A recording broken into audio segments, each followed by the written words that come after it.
Olá pessoal, professor Evandro aqui. Essa é a quarta videoaula sobre a anatomia dos membros inferiores. Nela a gente vai estar comentando um pouquinho sobre os músculos da região glútea e as estruturas neurovasculares da região glútea também. Desejo a vocês uma boa aula e deixo um abraço. Até mais. Pessoal, em relação aos músculos da região glútea, vamos lá. Temos vários músculos nessa região. Então, o primeiro músculo que eu apresento para vocês é o músculo glúteo máximo, né? É o músculo considerado o músculo mais forte do corpo. Tá? Ele vai ter as seguintes inserções, né? Eu falo sempre das inserções, né? Vocês sabem que não é algo cobrado em avaliação e inserção, mas eu sempre comento. Então, a inserção posterior dele aqui, né? Ou vamos dizer assim, a inserção proximal dele, vai ser na crista ilíaca, crista sacral, tá? Tuberosidade isquiática e até no ligamento sacro tuberal ele se insere também, tá? Linha glútea posterior, e a inserção lateral dele vai ser na tuberosidade glútea lá do fêmur, tá? Parte do trocânter maior, mas principalmente tuberosidade glútea. A inervação do nervo glúteo máximo, que é o maior deles, né? É nervo glúteo inferior. Ó, o pessoal tem que tomar cuidado pelo seguinte: existe o nervo glúteo superior e o nervo glúteo inferior. Se eu fosse perguntar para você, falando dos músculos, músculo glúteo máximo, médio e mínimo, quem é que nervo glúteo máximo? Você vai pensar, o máximo é o maior, então deve ser o nervo glúteo superior. Mas não, turma. O superior e inferior está em relação à topografia. Então, se vocês perceberem, ó, o músculo glúteo máximo, ele é um pouco mais baixo do que o músculo glúteo médio, por exemplo, ó, que está em um plano um pouco mais alto, né? E daí o que acontece? O músculo glúteo máximo é inervado pelo nervo glúteo inferior, tá? Não é o nervo glúteo superior. Então, nervo glúteo inferior. Ação. Ele vai fazer, ó, extensão da coxa, né? Ou do quadril, ó. Esse movimento aqui de extensão, ó. Tá? Então, aqui está fletido, ó. Extensão do quadril. Só que ele ajuda também na rotação lateral da coxa, tá? Também ajuda na região lateral na rotação lateral da coxa, mas olha só, ele só age, esse músculo que é o mais potente extensor da coxa, do quadril, ele só age na marcha forçada. Professor, eu não entendi. Se eu vou correr, se eu vou subir escadas, ou um exemplo é se eu estiver sentado em uma cadeira, como eu estou aqui, ó, se eu quiser ficar de pé sem utilizar as mãos, tá? Só utilizando a força dos membros inferiores, aí eu contraio o músculo glúteo máximo, tá? Então, assim, ó, sentado aqui na cadeira, se você quiser ficar de pé, você contrai e utiliza o músculo glúteo máximo. Sabendo disso, eles desenvolveram, né? Inventaram um movimento em que quem está treinando, né, na academia acaba fazendo, ó, senta na cadeira, né, e fica de pé. Senta na cadeira e fica de pé. Só que eles, nossa, meu bonequinho tá com uma postura horrível, né? Ó, só que eu levantei o bracinho só para o bracinho não ficar atrapalhando, ó, mas ó, ele senta na cadeira e fica de pé, só que sem cadeira. Isso é chamado de agachamento, né? Qual é o objetivo do agachamento? Trabalhar musculatura glútea, posterior de coxa também, né? Mas musculatura glútea, tá? Então, ele é um potente músculo, mas ele age mesmo quando a gente, como eu falei, vai levantar de uma cadeira sem o apoio dos membros, vai fazer a corrida. Professor, mas e na extensão da coxa normal, né? Ah, eu tô caminhando, tô deambulando. Aí na extensão da coxa normal, quem vai agir são os músculos do jarrete aqui, ó, os músculos isquiotibiais. Eu vou falar depois deles para vocês. Bíceps femoral, semitendíneo e o semembranáceo aqui na profundidade. Bem, cortando aqui, ó, rebatendo o músculo glúteo máximo, né? Ele foi rebatido aqui, ó. O que nós encontramos? O músculo glúteo médio e profundo. Eu vou falar da inserção do músculo glúteo médio, ó. A inserção superior dele, ou proximal, vai ser na crista ilíaca, na asa do ilho, na verdade, né? Na crista ilíaca aqui, na asa do ilho, entre a linha glútea posterior e anterior. Tá? E a inserção distal no trocânter maior do fêmur. Profundo em relação ao glúteo médio, eu encontro o glúteo mínimo, ó, que vai ter inserção também na asa do do ilho, né? Mas agora não, agora é entre a linha glútea anterior e a inferior. É detalhe, né? Mas eu estou falando aqui. E a inserção distal dele vai ser também no trocânter menor do fêmur. Por que eu estou falando dos dois juntos? Porque eles têm a mesma inervação nervo glúteo superior. Essa inervação é importante que vocês gravem, tá? Nervo glúteo superior inerva músculo glúteo médio, mínimo e o tensor da face lata, que eu vou falar depois para vocês também, mas ele está aqui, ó, o tensor da face lata. Por que é importante? Primeiro vamos às ações dos dois músculos. É praticamente a mesma, tá? A ação deles vai ser, ó, a abdução da coxa, vou fazer com esse membro aqui, que é o que eu sempre uso. Ó, a abdução da coxa, que é esse movimento aqui, abdução de coxa, tá? E ele vai fazer também, ó, rotação medial da coxa, tá? É os únicos que fazem aqui a rotação medial da coxa desses músculos que eu vou citar para vocês. Então, ó, rotação interna, girando a coxa para dentro. O glúteo médio, tá? As fibras anteriores também ajudam na flexão, mas daí já é detalhe, aí eu acho que nem vale. Então, ó, a ação tanto de um quanto do outro, a abdução da coxa, tá? E rotação medial, rotação interna da coxa, né? Ou quadril. Agora vejam só. Tá, eu vou falar aqui já do tensor da face lata e depois eu falo dessa questão. Ali eu encontro o tensor da face lata, né? O tensor da face lata é um músculo um pouco mais lateral, ele vai se inserir na crista ilíaca e na tuberosidade, no trato iliotibial, perdão, então inserção proximal crista ilíaca, inserção distal trato iliotibial, e a função dele vai ser, ele tensiona o trato iliotibial, né? Ele auxilia na estabilidade lá do joelho quando faz essa tensão, ele vai ajudar de alguma forma também na abdução da coxa, tá? Não é o mais potente, mas ele também acaba ajudando. Agora vejam só. Eu coloco essa imagem aqui para vocês entenderem direitinho do que se trata, tá? Vejam, glúteo médio, mínimo e tensor da face lata são inervados pelo mesmo nervo, nervo glúteo superior. O que acontece? O exemplo que eu sempre dou é em relação a uma mesa, uma cadeira, tá? O que faz com que uma mesa fique de pé? Os dois, né? Pensa aí na sua mesa de trabalho, pensa numa mesa de escola, né? Os dois pés, né? Se eu pegar uma mesinha, eu vou ter os dois pés mantendo ela de pé. Se eu derrubo um pé da mesinha, o que eu espero? Se eu derrubar esse pé da mesa, eu espero que ela caia, né, para o lado que o pé foi derrubado. Bom, quando nós ficamos sobre os dois membros inferiores aqui, ó, quando eu fico de pé aqui, o que está sustentando o meu peso? Os dois membros inferiores. O que aconteceria se eu derrubasse um dos membros inferiores? Tirasse aqui, ó, se eu arranquei um dos membros inferiores. O que era para acontecer com esse boneco? Era para ele cair para o lado que está sem pé. Só que a gente não cai. Fique de pé aí, tire um membro do chão para ver. Aí vai dizer, professor, mas é por causa da gravidade. Não é. É por causa do centro de equilíbrio. Não é. Você se equilibra, mas veja só, era para minha pelve aqui, ó, era para a pelve desse bonequinho, ó, era para a pelve desse bonequinho que está só com o pé cair aqui, ó, pum, para o lado que está sem pé. Por que a nossa pelve ela se mantém assim, ó, estável, mesmo quando a gente está só com um pé, tá? Tem a ação do músculo glúteo médio, o mínimo, e o tensor da face lata também acaba ajudando. De que forma? Veja só.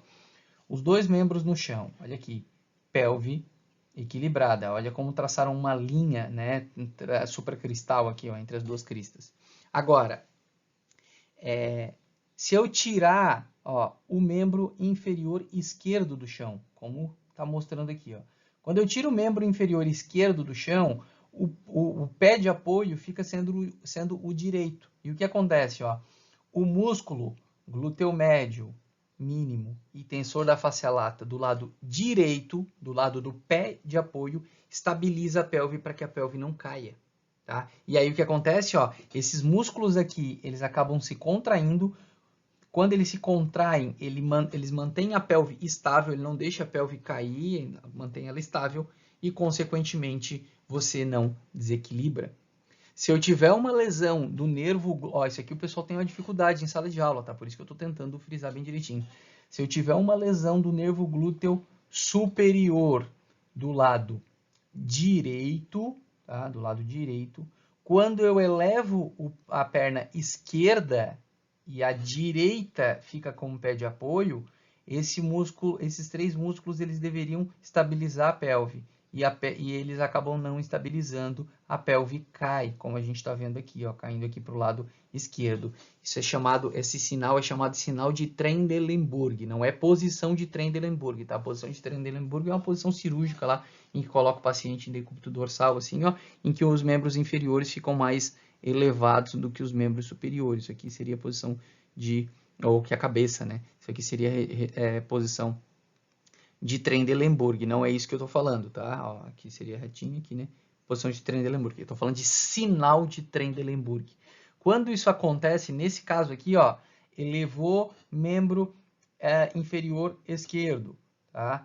O nervo glúteo superior está comprometido, os músculos aqui, glúteo médio, mínimo e tensor da face lata estão paralisados, a pelve caiu para o lado esquerdo, ela não cai para o lado lesado, ela cai para o lado que não conseguiu segurar, para o lado que está sem o pé de apoio, né? A gente diz que é um Trendelenburg positivo, tá? Quando que é negativo? Quando o resultado, tu levantou uma perna, tá tudo ok? Não, então Trendelenburg negativo, né? Não deu. É assim que se classifica, né? Os sinais aí como positivo ou negativo nessas manobras. Então, olha só, vejam, e o contrário, senhor, quando que a pelve vai cair aqui para o lado direito? Quando a lesão for do lado esquerdo. Então, imagina que o paciente levantasse a perna direita agora, tá?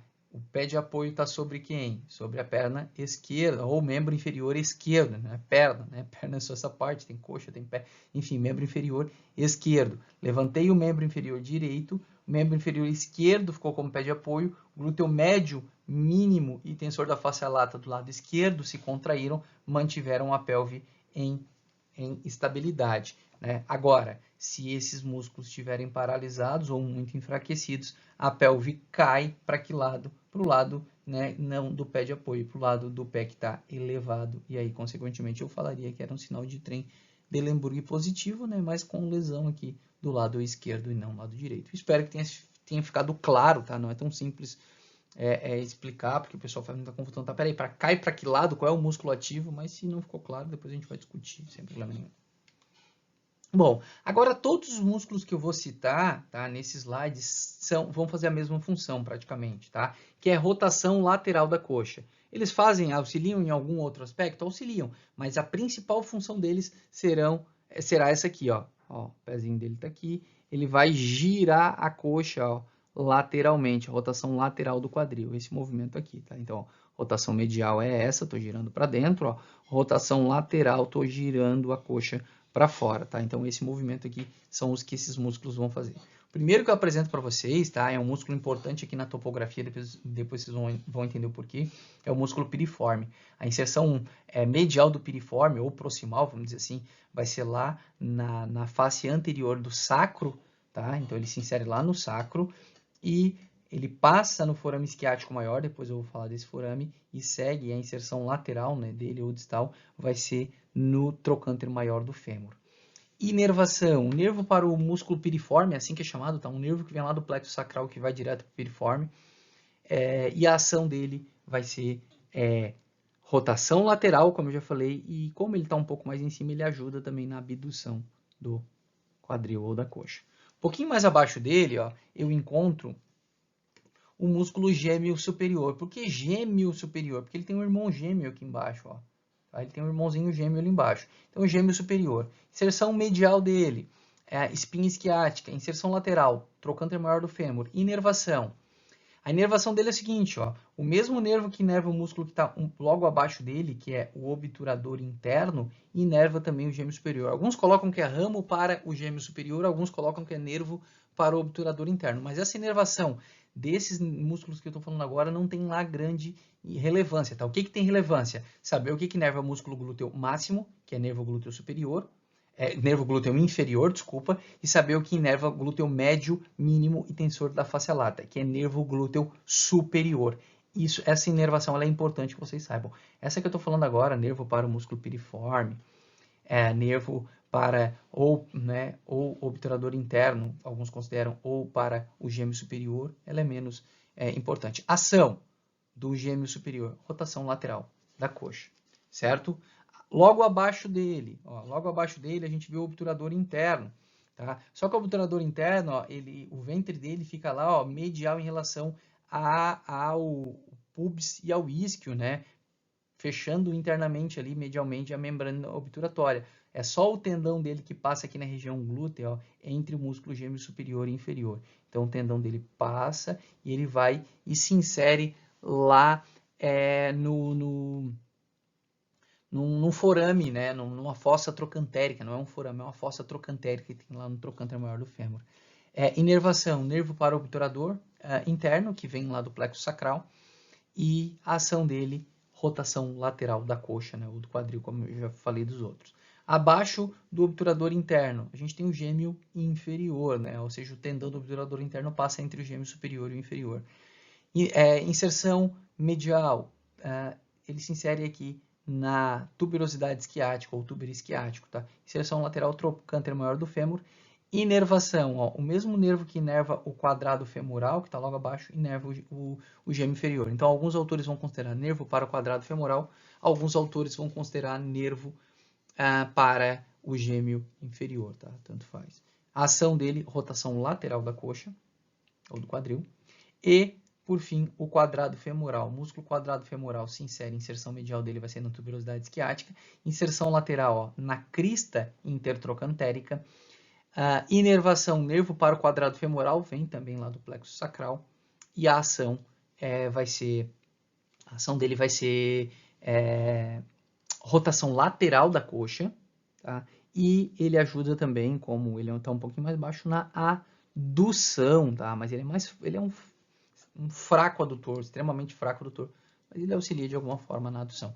Principal informação que você precisa saber desse grupo que eu acabei de falar: piriforme, gêmeo superior, obturador interno, gêmeo inferior, quadrado femoral, são rotadores laterais da coxa. A inervação deles, não se preocupem. Se preocupem, eu vou repetir mais uma vez, porque às vezes posso ter confundido alguma coisa, tá? Se preocupem com a inervação dos glúteos. Músculo glúteo máximo, nervo glúteo inferior, músculo glúteo médio, mínimo e tensor da fascia lata, nervo glúteo superior, tá? Espero que tenha ficado bem claro e bem tranquilo. E aí que a gente encontra, ó, estruturas neurovasculares, tá? Na região glútea. O que é interessante a gente ver, ó? Que aquela incisura isquiática maior, ó, quando eu juntei aqui com os ligamentos, eu já tinha citado para vocês, formou, ó, um forame isquiático maior. E onde era a incisura isquiática menor, formou um forame isquiático menor. Professor, por que está dividido em forame isquiático maior e menor? Porque existe, ó, uma paredinha aqui entre eles, que é feita por quem? Ó? Pela espinha isquiática e o ligamento sacroespinal. Esse aqui é o ligamento sacrotuberal, tá? Então, tem aqui o ligamento sacroespinal. Essa região aqui é o forame isquiático maior e essa região aqui é o forame isquiático menor. Para que vai ser utilizado esse forame isquiático maior? Para que as estruturas que estão na pelve consigam sair e consigam chegar na região glútea, tá? Quais estruturas, professor? Estruturas nervosas, estruturas vasculares, né? Aquelas artérias que vocês viram na pelve, né? Inervação lá do plexo lombo sacral, vai chegar aqui na região glútea através desse forame isquiático maior. Então, ó, só que esse forame isquiático maior ele vai ser quase todo ocupado pelo músculo piriforme. Olha o músculo piriforme aqui no meio. Então, sobra duas possibilidades. As estruturas neurovasculares vão sair ou acima do forame isquiático maior ou abaixo do forame isquiático maior, ó, entre o forame isquiático maior e o músculo gêmeo inferior. Então, vamos ver como é que funciona. Ó. Acima do forame isquiático maior, eu tenho só duas estruturas, que é, na verdade, três se eu contar a veia, né? Que é o nervo glúteo superior. Olha aqui o nervo glúteo superior, ó, inervando o músculo glúteo médio, mínimo e o tensor da fascia lata, então nervo glúteo superior. Junto com ele eu encontro a artéria glútea superior e veia glútea superior, que os livros nem mostram a veia, mas ela tá junto ali, tá? E, ó, aqui eu encontro, ó, o nervo glúteo superior, como eu já falei para vocês, junto com a artéria, ó, então a artéria glútea superior, acompanhando o nervo glúteo superior e sendo acompanhado pela veia, né, passando acima, ó, no forame isquiático maior, acima do músculo piriforme, certo? Então são as únicas estruturas que eu vejo acima. E abaixo o que eu vejo, ó? O nervo glúteo inferior, que é esse aqui, tá? Esse nervo aqui, inervando o músculo glúteo máximo, ó, tá? Então aqui está o nervo glúteo inferior, junto com a artéria glútea inferior, ó, tá? Essas artérias glúteas, elas vêm lá da divisão posterior, né, da ilíaca interna, certo? Então, tá aqui a artéria glútea inferior, ó, e fazendo irrigação dessa região mais inferior. E o que mais eu vejo aqui, ó? Esse nervo de grande importância, de extrema importância, eu vou falar bastante dele depois para vocês, que é o nervo isquiático, né? O nervo isquiático, ele vem lá de L4, L5, S1, S2 e S3. O nervo isquiático, ele já tem ele vai ter duas divisões, né? Nervo fibular comum e nervo tibial, mas depois eu vou falar disso para vocês, não se preocupem agora. O nervo isquiático, ele sai, ó, no forame isquiático maior, abaixo do músculo piriforme, né? Juntamente aqui com o nervo glúteo inferior, com a artéria glútea inferior. Esse nervo isquiático, ele vai fazer inervação sensitiva e motora de grande parte do membro inferior, né? É um nervo de importância clínica, né? Porque muita gente sofre de lombociatalgia. A gente vai falar dele mais para frente, mas por enquanto só para ver aqui onde ele está surgindo, certo? E o que mais eu encontro aqui, né? Saindo além desse nervo isquiático, eu encontro, ó, o nervo pudendo. Esse nervo pudendo, inclusive, ele é acompanhado da artéria pudenda interna, ó, tá ali a artéria pudenda interna, né? Senhor, mas não existe artéria pudenda externa. Calma que a gente vai ver, tá na região anterior de coxa, tá? Então, vejam, o nervo pudendo, ele dá uma voltinha, ó, ele sai pelo forame isquiático maior, passa atrás da espinha isquiática, por isso que a espinha isquiática é uma referência para o nervo pudendo, né? E ele entra aqui no forame isquiático menor e vem para a região de períneo, fazer inervação sensitiva e motora do períneo, esfíncter externo do ânus, esfíncter externo da uretra, tá? Então, ó, continência urinária e fecal e sensibilidade de região perineal é feito por esse importante nervo aqui, que é um nervo pudendo. Nervo pudendo vem lá dos segmentos sacrais, tá lá de S1, S2 e S3, às vezes pega S4 também, mas principalmente. Então, vem lá dos segmentos sacrais. Agora, vejam só. Então, nervo pudendo é importante do ponto de vista sensitivo e motor do períneo, tá? O nervo isquiático, a gente vai ver a importância dele um pouco mais à frente. Mas vejam só, quando se faz injeção na região glútea, tá? Injeção intramuscular IM em região glútea, às vezes fala, é no Rostetter, na verdade é a técnica de Rostetter, né? O músculo é o glúteo médio. Se injeta normalmente no glúteo médio, não é no glúteo máximo. Professor, mas o glúteo máximo não é maior, não é mais carnoso? Até só que é o seguinte, ó. O que os profissionais fazem? Eles pegam aqui a crista ilíaca como referência, né, a região glútea aqui, ó, e traçam, ó, uma cruz aqui, ó. Eu vou dividir essa região glútea aqui, ó, em dois lados, em lado direito e lado esquerdo, né, ou em região medial e em região lateral, e vou traçar uma linha aqui, ó, tá, dividindo esse glúteo em região superior e região inferior. Então vejam, como eu tracei duas linhas, eu tenho 4 quadrantes. Quadrante superomedial, ou chamo de superior interno, o superolateral, ou superior e externo, o ínferomedial, né, e o ínferolateral. Em que local que é administrada, né, a injeção? No quadrante superolateral, ou superior e externo. Por quê? Porque se for injetar nessa região aqui, tem um risco muito maior de pegar, né, estruturas neurovasculares, principalmente o nervo isquiático aqui, ó. Então, para liberar, o que se faz nessa região aqui? E essa região, quem é o músculo que está aqui que foi cortado? Ó, o músculo glúteo médio, né? E não o músculo glúteo máximo, que vai estar um pouquinho mais baixo. Então, ó, divido aqui e faço nesse quadrante superolateral. Aí você vai dizer, professor, mas aqui também tem um nervinho. Sim, um ramo terminal, né? Que não tem nem se compara, né, com um nervo desse diâmetro aqui, né? Com um nervo isquiático, tá? Então isso é importante. Vale lembrar ainda que existe um nervo cutâneo aqui, chamado de cutâneo femoral posterior, mas eu nem citei ele porque é um nervo de um pouco menos importância, tá? Vale lembrar que a artéria glútea superior se anastomosa com a artéria glútea inferior e vai fazer anastomose com a artéria pudenda interna, inclusive, também, tá? E vai fazer anastomose, inclusive, ó, a artéria pudenda interna acompanha o nervo pudendo aqui, ó, e vai fazer anastomose, inclusive, com ramos aqui perfurantes aqui da artéria femoral profunda, que eu vou explicar um pouquinho mais à frente para vocês. Então, estruturas neurovasculares de região glútea, né? O que a gente tinha para ver era isso. Bem, turma, a gente finaliza então essa aula, ficou um pouquinho mais longa, né? Mas é difícil eu quebrar o slide pela metade. E na próxima aula a gente vai falar então dos compartimentos da coxa, compartimento medial, compartimento lateral, né? Compartimento posterior, e a gente segue então a partir daí. Um abraço e até!